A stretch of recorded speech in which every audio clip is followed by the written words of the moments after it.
Hi, I'm James. And I'm Antony. And this is Words and Numbers. Ant, what's new and exciting in your world this week? I ran across an interesting article about a new dialect of English that linguists say is emerging in certain pockets of Miami. It's an intermingling of Spanish and English brought about by the influx over decades of immigrants from Cuba.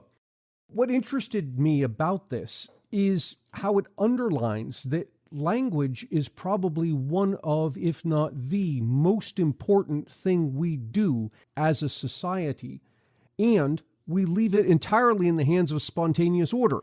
That is, there's no government agency that decides, okay, we need some new dialect and here's what the rules of the grammar will be and these are the definitions. We just leave it. We leave it to people to evolve this language on their own. And I don't think people realize the extent to which we rely on this. It's not just a matter of, well, we need to speak the same language if we're going to communicate. But if we're going to have some sort of a contract, some sort of an agreement, we have to understand what we're talking about. Just to conduct business in any kind of manner, you need to have some rudimentary form of shared language. Without a shared language, the entire society, both economic and social, grinds to a screeching halt. And yet this very important glue that holds both of those things, the economy and society together, we leave up to the people to figure out for themselves. Probably why it works so well, generally speaking. Yes. Now, is it perfect? No, it's not. But it does work generally well, and it evolves to fit our changing needs over time. That's exactly what markets do. Of course, we could point to counterexamples here. The one that comes to mind, given my family, is the Quebec Office of the French Language. How does that work out? Pretty well if your goal is to make sure no other influences get into your language. Yeah. So if you're curious as to what kind of mischief a government can make in terms of language, go look at the Quebec Office of the French Language, which was created back in 1961 to keep the Quebecois Francois very, very pure. That's interesting. I know that the French have such a thing, and I came to find out recently the Spanish do as well, although I gathered that the Spanish version is more advisory, where the French version is more compulsory. But what would be interesting to me is to look through the various rulings that these bodies put out and ask the question, how many of these are prohibitive? That is, how many are saying you may not say X versus here's a new word that's going to mean the following things? Any non-French word has to pass muster, and then they could just decide, well, that's not French. Some words are just the words they are, regardless of their origin. Right. But if most of what these bodies do is prohibitive rather than constructive, that tells you something right there. The body exists to stop people from evolving language. Government being prohibitive rather than constructive, who would have thought? Right, who would have thought? Anyway, on exactly that note, I want to bring our attention to the Internal Revenue Service. What's going on with our friends at the IRS? The Internal Revenue Service have decided to use AI to crack down on mega-rich taxpayers and partnerships. Oh, because AI works so well. Yes, that's the obvious joke. But the second level joke, the funnier joke, is that AI works a lot better than the IRS. Yeah, that's absolutely right. So they're going to employ AI to go after rich people, which means that AI will eventually, and by eventually I mean almost immediately, go after non-rich people, because that's always how these things go. But now, not only do you have the trend of the IRS and the American tax code in general working against you, you've got technology working against you too. So even if the IRS didn't want to come after regular people with AI, that's precisely what's going to happen. You heard it here first. When the uproar commences, I want you to remember this episode, because here I am telling you that this is precisely what's going to happen. And it's going to be on the regular people, little people, to prove they're not mega rich, and the IRS will find out some way to make sure that you can't prove that. Combine this with the push for the digital dollar, and all of a sudden you're in a situation where every single transaction is recorded on some national database, and we're now going to use AI to troll that thing at light speed And when the government shut people down and don't allow them to use currency, and they can't pay their mortgages, and they can't buy their groceries, and on and on and on. Right. And if you want an example, ask what happens to people who are erroneously put on the no-fly list and how long, if ever, it takes them to get off. If ever. That's exactly right. So there you go. Good luck and God bless with all that, which brings us to the foolishness of the week. And you could tell by the giddiness in my voice that this week's foolishness is way more foolish than every other foolishness we've ever had. I want to draw our attention to my neighbors in New Mexico, whose fearless leader, Governor Michelle Lujan Grisham, has decided, in her infinite wisdom, to simply wave her hand and shut down the Second Amendment within her state's borders. Not within the entire state's borders, but within a big giant chunk in and around Albuquerque. Right. You and I are recording this on Saturday, September 9th.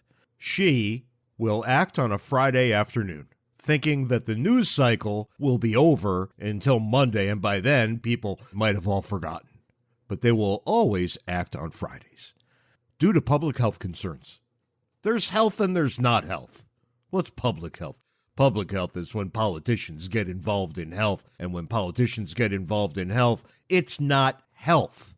It's always something else. And in this case, it's violence, because a child got shot and killed in a road rage incident. Everybody in a gigantic portion of her state no longer has the right to keep and bear arms. She said, when questioned, her duty to uphold the United States Constitution is, quote, not absolute, unquote. It's hard to find a politician who takes the oath to uphold the Constitution who does take it seriously. And I'm looking at you, Donald Trump, and I'm looking at you, Joe Biden, and I'm looking at you, Hillary Clinton. Nobody takes the Constitution seriously, but at least they take it seriously enough to lie about it. Well, hang on, because I've got a question. She's a governor. Does she take an oath to uphold the U.S. Constitution? Yes. That's strange. I am looking at the newmexico.gov website under Oath of Officer, and this is the Constitution of the State of New Mexico, Article 20, Section 1.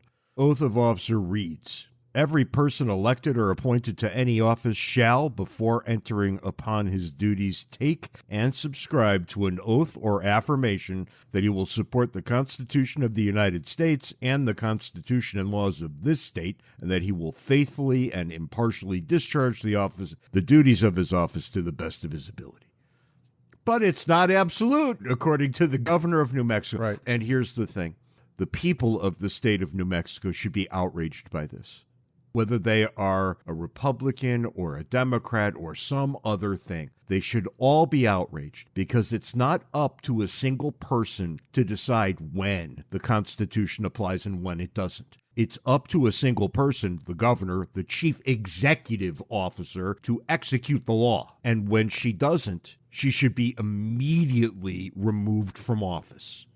Yeah, you're no longer a nation of laws at that point. That's right. That's exactly right. She should be removed from office, and that should start happening Monday. And it won't. I know it won't.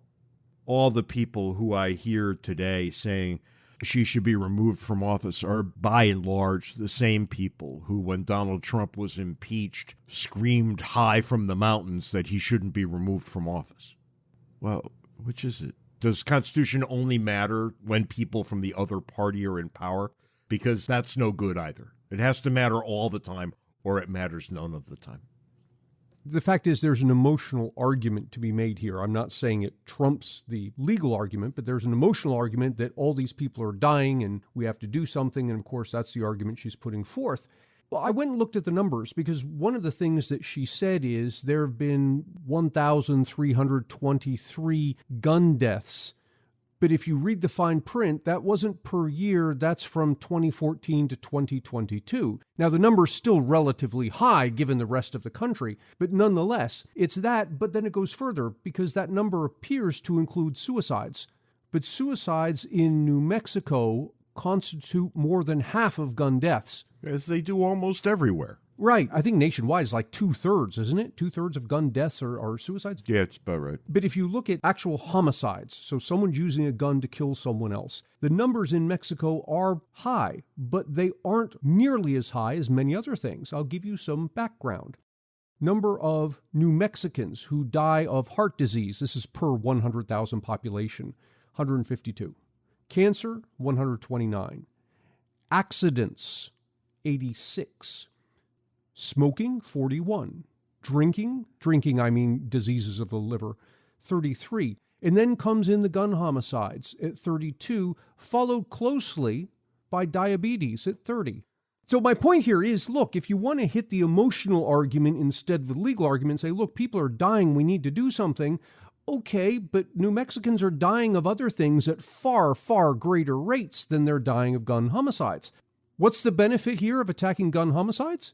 You can appear to be doing something. And the obvious question presents itself. Okay, people are dying from gun violence in Albuquerque. What about the top 10 list of cities? Does the U.S. Constitution not apply to those places either? Right. And how low do the deaths have to go before the U.S. Constitution does apply? Right. That's a puzzler, isn't it? Because as long as there are gun deaths at all, there will be a top 10. And we get these zones in which the Constitution doesn't apply. Right. Yes. Does the Constitution actually mean anything? And I think the thing we have to keep in mind here is the purpose of a constitution is to put handcuffs on your politicians, to say there are certain things you cannot do. Now, there may come from time to time situations in which you wish that those handcuffs didn't exist, but my God, take them off just for your pet project, whatever it is, no matter how well-intentioned, and those are off for good. And all of a sudden, politicians will be doing all manner of things that you don't want them to do.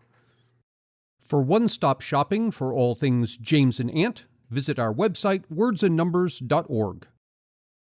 We give a special shout-out to our Patreon sponsors who help us keep the lights on. If you'd like to contribute, go to patreon.com/wordsandnumbers. This week, Ant, we're talking about Burning Man, that foolish collection of foolish people that happens in the middle of the desert every year at about this time. Now, Ant, I can say with a certain amount of expertise here that I live in the middle of the desert, and the last thing you want to do at this time of year is wandering out into the middle of the uncultivated desert to go camping. Yeah, I imagine it's got to be like 100 degrees out there, right? Yeah, it's really cooled off quite a lot here where I live these past 2 weeks. It's all the way down to 103 every day.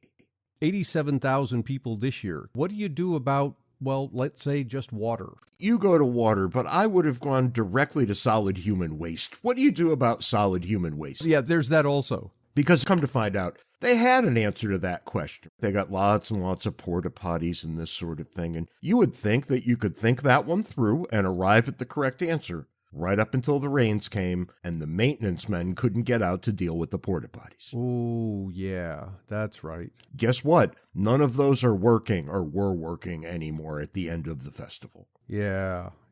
So you got to tell, 87,000 people that they're just going to have to hold it. That doesn't sound very pleasant. I mean, look, I'm going to go on record here as saying using a porta potty is something that I literally have never and will never do in my entire life. Okay, but that complaint can be lodged at Camping Anywhere.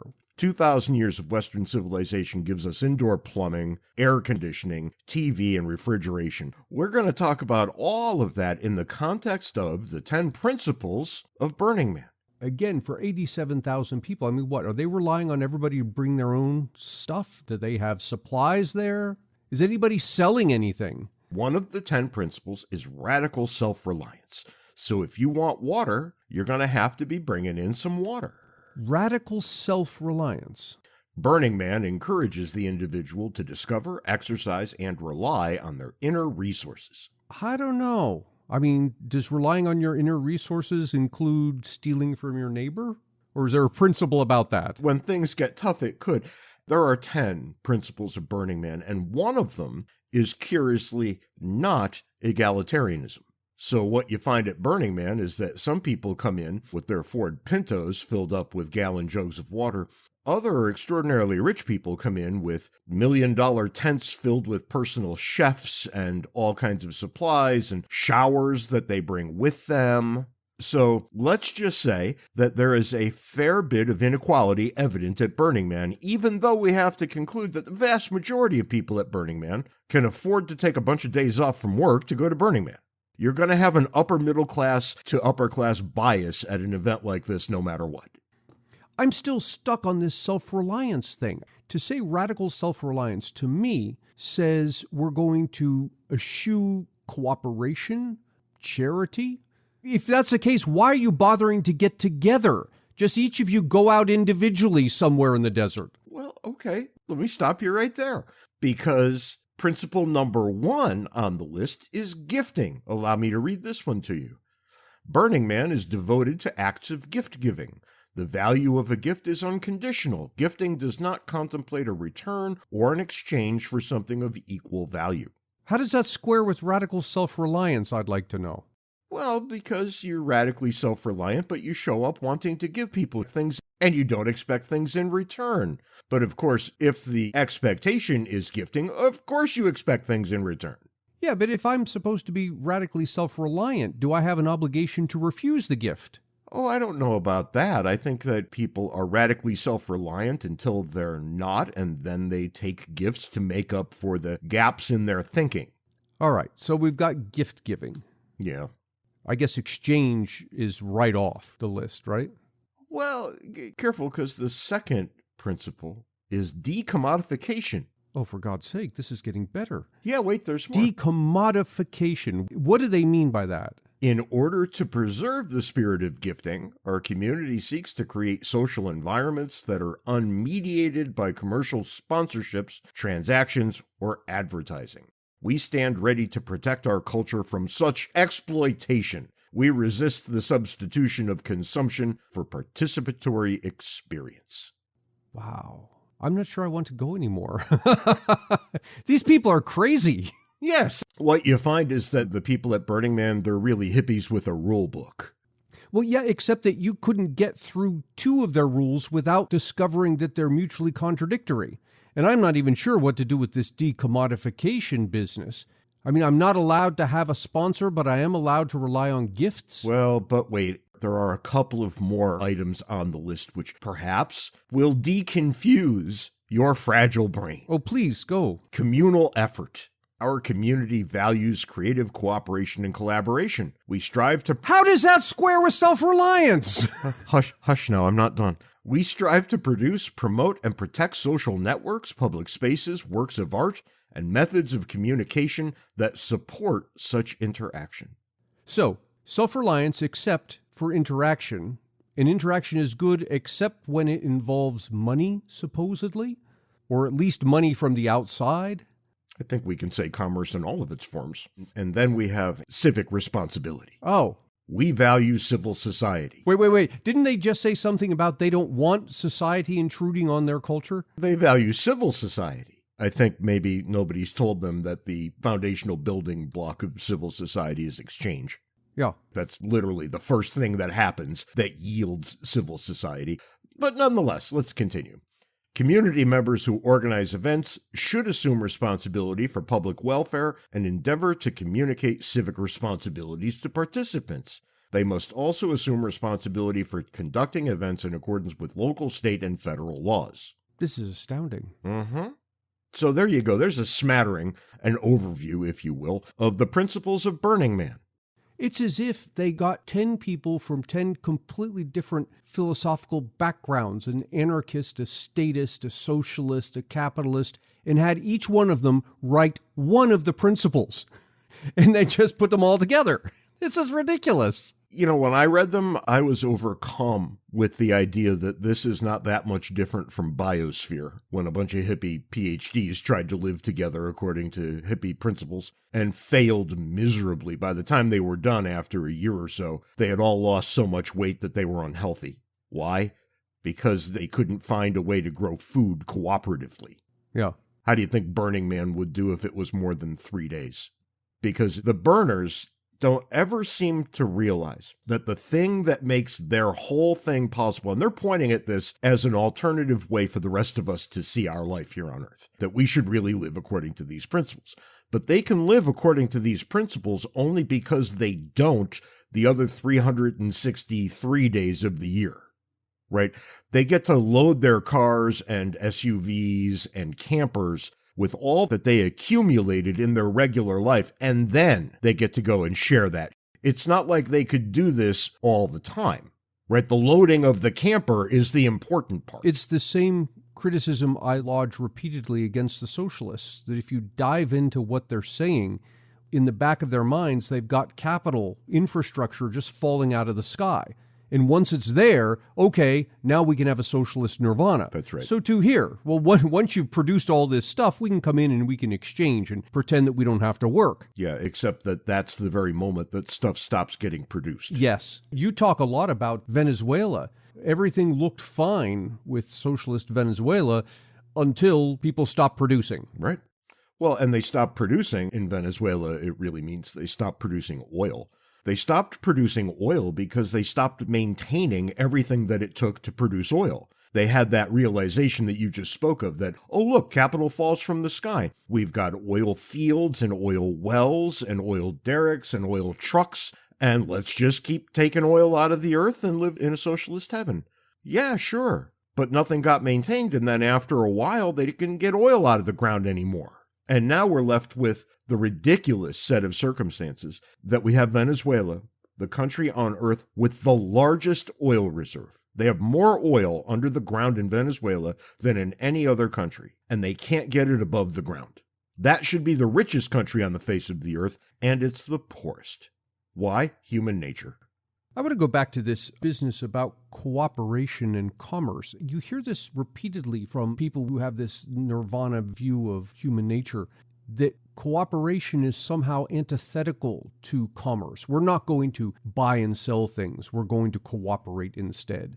Unlike these people, you and I wrote a book about cooperation. Right. Missing the fact that commerce is actually cooperation on steroids, where I don't need to need what you have and you don't need to need what I have. That's right. So long as we can exchange for dollars and go take the dollars to somebody else who has what we need or wants what we have. And you see these morons all the time putting signs in shops saying, wouldn't it be great if you could just bring your tomatoes and I would give you bread? Right. Well, that's great if you have tomatoes and I have bread, but I don't have either one of those things. Right, I do other things for a living than grow tomatoes and bread, things that people value. Right. And what do? I get dollars to do those things. And then I just get to go spend those dollars on whatever the hell I want. Cooperation is made possible by money. Money is one of the greatest inventions of all time because at root, money gets us around the problem of spoilage. If you've got bread and I've got tomatoes and we're only trading with what we can come up with that each other wants, your bread and my tomatoes are all going to go bad. But if we introduce money, nothing ever spoils again.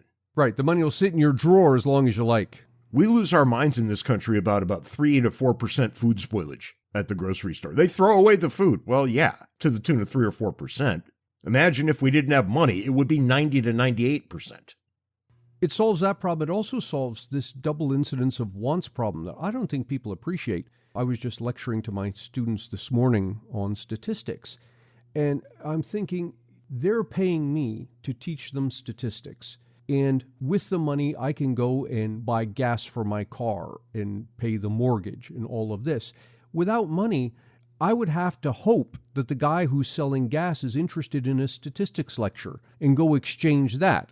Right? Or the bank, the mortgage holder wants to hear about it. And money gets around that problem. For the first time, you can cooperate with virtually anybody on the planet. Whereas without money, you can't. And that's the thing people often miss. You don't even know the people you cooperate with. Right, right. You've never met them and you never will. And that's just fine. Because we have money, you don't have to worry about how specialized your skill is. But it's an extraordinarily specialized skill, right, that very few people want. Now, it just so happens that the few people who want it collect at universities, and you happen to be employed at one. And you see how this works. In a non-specialized economy, statistics professors don't exist. But neither do physics professors, any of the sciences that get us the advances that we want. The people at Burning Man all have Apple phones. They have their iPhones. They wouldn't have those if they had the economy that they all dreamed of having. They wouldn't have any of the things that got them to Burning Man. Well, probably 90% of them wouldn't exist because the planet couldn't sustain that many people without money. That's probably right. And I want to point out something else you said, because people often say, well, the problem with money is it leads to inequality. But you pointed out, Burning Man is starting with inequality. They have no money there, yet they've got tremendous inequality. Tremendous inequality. And people will say, well, that's the problem with Burning Man, that Elon Musk gets to come and build his gigantic tent and bring his personal chef. Yeah, is that really a problem? Was the fact that there were too many resources on the site a problem when the rain started falling? Or another way to think of it, if he were banned from showing up, would the rest of them be better off? No. It's not like if you ban him from showing up, his cook and his tent and his RV are going to show up also. No, they don't show up either. I really wonder why people want to go to this. Back in 2000, I think it was, somebody who wrote an article in The Atlantic, if memory serves, referred to Burning Man as a family picnic with hallucinogenics. And I think maybe that's a lot closer to the reality of the situation. I think a lot of people want to go out into the middle of nowhere and get really high and look around and have a lot of casual, meaningless sex with people they don't know. And then they want to go home and not suffer the consequences of their ill behavior. Because I think they all know that that would never float in the towns they live in. So I think they want to disappear and live a different kind of social life. And I think the economics of it is purely incidental. I think they do understand the social aspect of what they want, and they just don't understand how they can mold economics to give them what they want in a more permanent way. So I guess the real question then, Ant, is why do we have this disconnect between relatively large groups of people want but can't have, and what even larger groups of people want but can have? Right? Because that's really what we're looking at here, isn't it? We're looking at a lot of people. This is not a small group of people, right? If you can get 80,000 people into the middle of the desert to go do something, you've got a large group of people. And yet that group is not nearly large enough to facilitate the kind of life that they want when interspersed with the rest of us. The rest of us are not interested. You raise a good question as to why you have this inequality. The reason has nothing to do with money. It has to do with the fact that some of us are more productive than others. I don't mean by that some of us are lazy compared to others, although that is the case. What I mean is some of us have ideas that are just stellar ideas, or we're able to do things that are just extraordinary. In having those ideas or doing those things, we provide so much value for other people that other people are willing to give us stuff in exchange, and now you have this inequality that comes about. I think the lesson is much larger than that, right? Because what you really see here are admittedly large groups of people. This is not a small group of people, right? And look, they have to be relatively successful to be able to afford to get to the middle of the desert from wherever they're coming from. And they want a certain kind of life. Right? They're partisans of a sort, right? They are saying this is how we would want life to be if we could design it ourselves, not realizing that you can't really design a life, right? That is undesignable. But no matter how badly they want that life, they're not going to get it because the rest of us don't want it. You get what the majority wants. So look, I mean, this is really the issue, isn't it? People misconstrue how popular their own ideas are because they're surrounded by people who share them, and they can't understand other groups of people who don't. Have I not just described our political situation in the United States? We all live in these little bubbles, occupied only by people who largely agree with us on every point. And then when we come into contact with other groups of people who believe very different things, we're shocked. Can't really understand how that can be. So I got half the country right now, roughly speaking, who are utterly convinced that politicians are so dirty that the guy at the top needs to be put in prison. I'm, of course, speaking of Republicans looking at Joe Biden. But, of course, I'm also speaking of Democrats looking at Donald Trump. There's another group of people who look more like us, who look at both of them and say, yes, we agree. Politicians should all be in jail. And yet, here we are. This is more where the rubber meets the road, right? These are people acting of their own volition, trying to get apart from at least day-to-day politics. I think they realize they're still in a political movement, making political points. But they're trying to make a larger point that this is how they would prefer to live. Okay, fine. It just so happens that there's not a critical mass of other people who would also prefer to live that way. so you can't. And it's probably a good thing, because take a look at Venezuela, where people did come to the point of view that they would prefer to live a different way. Well, now they're all poor. And this is always the problem. That cold-hearted capitalism? No, it's an honest look at what human beings are capable of, what moves them to behave in certain ways, and what's most likely to bring them to flourishing. I would prefer if everybody had enough to eat. Let's start there, shall we? Okay, the obvious question is, how do you get that? Do you get that by giving everyone enough to eat? Or do you get that way by creating a situation in which everybody can earn enough to eat? Door number 2 is the winning bet. We keep going for door number 1 because it sounds somehow more charitable. But it doesn't yield the result that people want. And I've got hundreds of years to point out that I'm right. The history is all over my side of the spectrum here. And yet, people keep saying, we just didn't do it right. Chances are you did it as right as you could have. Let's maybe work with something else here. And what I want to work with seems to be exactly at odds with the principles of Burning Man. I think the principles of Burning Man are at odds with the principles of Burning Man. And maybe so, and we'll leave them in the show notes so people can read them and make up their own minds. And look, let me be really blatantly honest here. Would I like to go out into the middle of a cool desert in the middle of autumn and take a lot of hallucinogenic drugs for days on end? You bet I would. That would be fantastic. Do I want all the rest of this? No, I don't.